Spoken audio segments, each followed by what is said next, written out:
Chapter 19. Little Orphan Annie. Oops, Amber. That which does not kill us makes us stronger. Friedrich Nietzsche. I had Dad buried at the academy. The military is rich in customs, courtesies, and traditions, and I wanted Dad to have the best.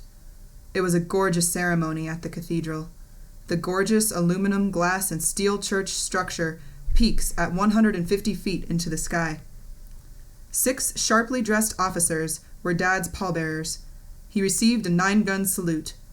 3 riflemen fired 3 times into the sky, symbolic of the 21-gun salute. The shells were collected and given to me in a black velvet bag, along with the folded flag that draped his coffin. I spoke at his eulogy. I knew I would regret if I didn't express my respect and love for my dad. I wanted to convey that love publicly, so I tried to focus on that love and not the anxiety. I thought of the best way to communicate the kind of man my father was, in his own words. I read segments from a very loving letter he wrote to me when I was 12 years old. I spoke into the church's podium microphone, looking out at what was left of my family, only scattered heads here and there.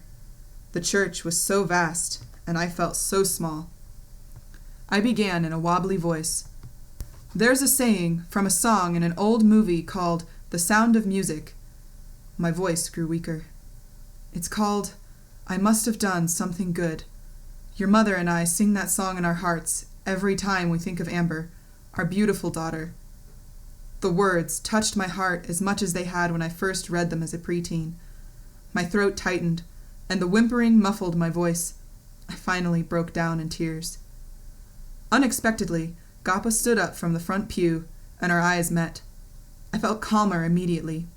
I gave him an I'm scared half-smile and bit my quivering bottom lip. Whenever anyone in the family needed strength, we turned to Gap. He stood like a pillar of courage, urging on my voice. He winked and gave a solid, you can do this, head nod. My heart quieted, but I still couldn't speak. My father... And I stopped again. I can't do this. Gappa walked towards the church altar, towards me, without saying a word. He stood behind me and tenderly placed his hand on my right shoulder. It felt like he was holding me up. I felt his hand squeeze my shoulder in comfort. God, how I need him. It was enough reassurance and love for me to finish, giving Dad the eulogy he deserved. After the service concluded, Flight of the Valkyries resounded from the church.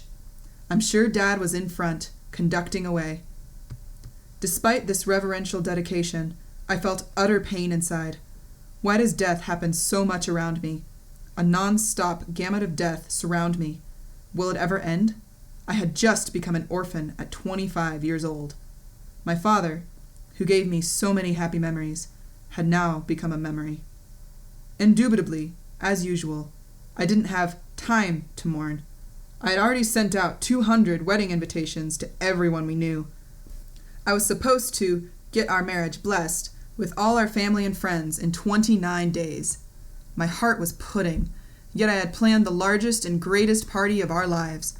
I didn't want to plan a wedding alone. I wanted to sleep and leave reality, but I had no choice. I wouldn't let everyone down. I would rise up happily and triumphantly.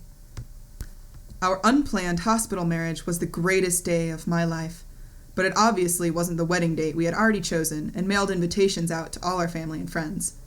We were already married, so we had to change things up a bit and have the marriage blessed. We had a budget of about $900.